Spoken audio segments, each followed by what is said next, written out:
These are some of the scenes in the Reykjanes Peninsula of Iceland after a volcanic eruption began expelling lava in the region. This style of eruption differs somewhat from the kind of popular culture explosions that you might see.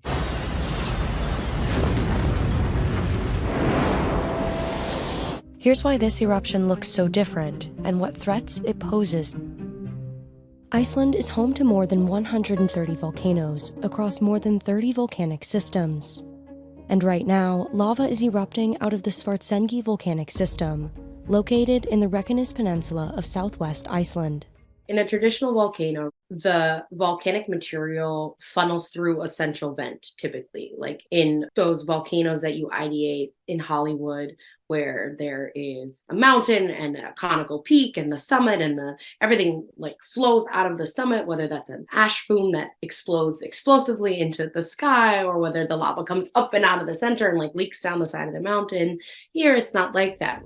Instead, in this type of eruption, known as a fissure eruption, lava basically oozes from cracks in the ground. And the type of lava typically involved in these two kinds of eruptions also looks different. An explosive eruption is often due to viscous, sticky magma that doesn't flow easily, while a fissure eruption pushes out fluid and runny magma that spreads across the landscape. The big danger with these is that these lava flows can spread out quite a long way. And obviously, as we're seeing in Iceland right now, that poses a threat to both the infrastructure in the region and people's lives. The eruption from the Svartsengi volcanic system occurred near Grindavik, an Icelandic fishing town. The surrounding area is home to a major airport, one of the country's most popular tourist attractions, the Blue Lagoon, and a power plant that provides hot water for the majority of the peninsula. Eruptions in this part of Iceland have been increasing steadily in recent years, after a very long dormant period. This is just an area of Iceland that goes through these periodic eras of on and off eruption activity and then quiescence. So like around a millennia or so, the peninsula is quiet. You don't see volcanic activity. And then it starts up. And then that era of volcanic activity lasts for centuries. Iceland sits on top of the Eurasian and North American tectonic plates, making it a hotbed of seismic and volcanic activity.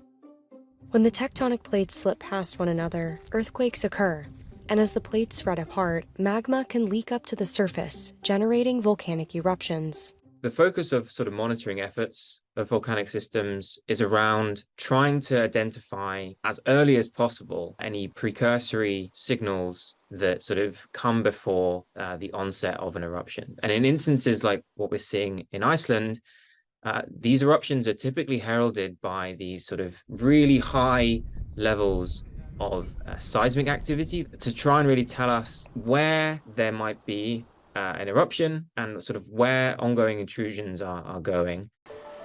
It remains to be seen how the lava erupting from the Svartsengi volcanic system will impact residents in the surrounding area. But the risk of volcanic activity also comes with benefits for the Icelandic community. Every expert from Iceland who I spoke with was very proud of the fact that the country uses their volcanoes in a constructive way. They harness geothermal energy from them to generate electricity and heat their water and heat their homes. And they don't need to buy oil to do those things because they're exploiting their volcanoes, basically. But of course, the trade-off there is in order to exploit them best, you have to be close to them. And if you're close to them, eventually an eruption will threaten homes, threaten towns and cities, and with risks come benefits.